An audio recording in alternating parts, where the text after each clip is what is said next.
गावखेड्यात घडलेल्या घडामोडींचा आढावा घेतल्यानंतर आता पुढे वळूयात। जितेंद्र आव्हाड आणि भाजपचे आमदार गोपीचंद पडळकर यांचे कार्यकर्ते विधान भवनाच्या आवारामध्येच एकमेकांसोबत भिडले।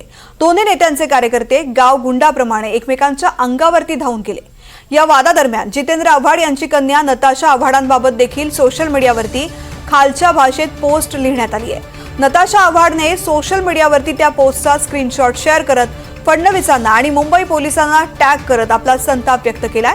गोपीचंद पडळकरांच्या समर्थकांनी नताशा संदर्भात ट्विट करत खालच्या भाषेत टीका केली आहे। या संदर्भात नताशानं सुद्धा ट्विट करत माहिती दिली आहे।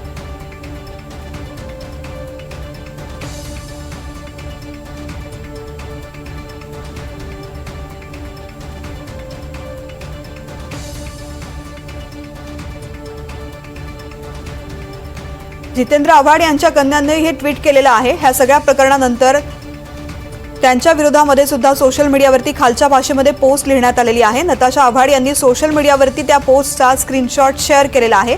फडणवीसांना आणि मुंबई पोलिसांना टॅग करत त्यांनी आपला संताप व्यक्त केला आहे। गोपीचंद पडळकरांच्या समर्थकांनी नताशांसंदर्भात हा ट्विट केलेला आहे आणि या संदर्भात त्यांनी सुद्धा संताप व्यक्त केला। जितेंद्र आव्हाड आणि भाजपचे आमदार गोपीचंद पडळकर यांचे कार्यकर्ते काल आपापसामध्ये भिडले होते आणि त्याचे पडसाद सुद्धा उमटण्यास सुरुवात झाली। आत्ताची महत्त्वाची बातमी, सोशल मीडियावरती खालच्या भाषेमध्ये नताशा आव्हाड यांच्याबद्दल लिहिण्यात आलेला आहे। रिजवान शेख या संदर्भातली माहिती देतात। रिजवान, आपण जर पाहिलं तर विधानसभेच्या अधिवेशनाचा काळ चालू आहे। यामध्ये शरद पवार गटाचे जे आमदार आहेत जितेंद्र आव्हाड आणि भाजपचे आमदार गोपीचंद पडळकर हे यांचे कार्यकर्ते आपसामध्ये भिडलेले आहेत आणि विशेष म्हणजे आपण पाहिलं तर संपूर्ण घटना विधान भवनाच्या आवारामध्ये झालेली आहे। एकमेकांचे कार्यकर्ते दोघांच्या अंगावर धावून गेल्यानंतर कुठेतरी पोलीस हे ते मध्यस्थी करण्याकरता आले। दोघं कार्यकर्त्यांना बाजूला गेले।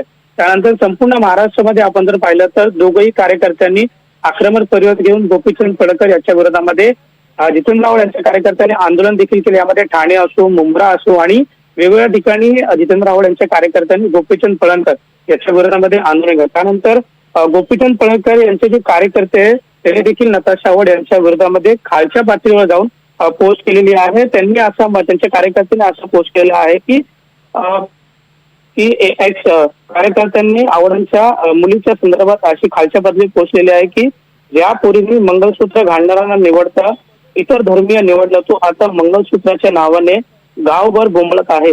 बेटी कॉकटेल फॅमिलीच्या पाळीव पुत्रा अशा शब्दांचं त्यांनी पोस्ट केलं। त्याच्यानंतर जितेंद्र आव्हाड यांची जी कन्या आहे नताशा आव्हाड त्यांनी देखील एक्स पोस्टच्या माध्यमातून आपली नाराजी व्यक्त केलेली आहे। जशी राजा तशी प्रजा, सगळे गुंडे, या प्रकरणात माझी कोणतीही भूमिका नाही तरी या नीच लोकांनी कडून मला यात ओढले जात आहे। देवेंद्र फडणवीस यांना त्यांनी टॅग केलेला आहे। तुम्ही मजा पाहत राहा फक्त, अशी संतापजनक पोस्ट जितेंद्र आव्हाड यांची कन्यांनी केलेली आहे। आपण जर पाहिलं तर जितेंद्र आव्हाड आणि गोपीचंद पडळकर हे दोन्हीचे कार्यकर्ते आपसामध्ये भिडले, परंतु गोपीचंद पडळकर यांच्या कार्यकर्त्यांनी जी जितेंद्र आव्हाड यांची कन्या आहेत त्याच्या विरोधामध्ये खालच्या पातळीवर जाऊन पोस्ट केलेला आहे।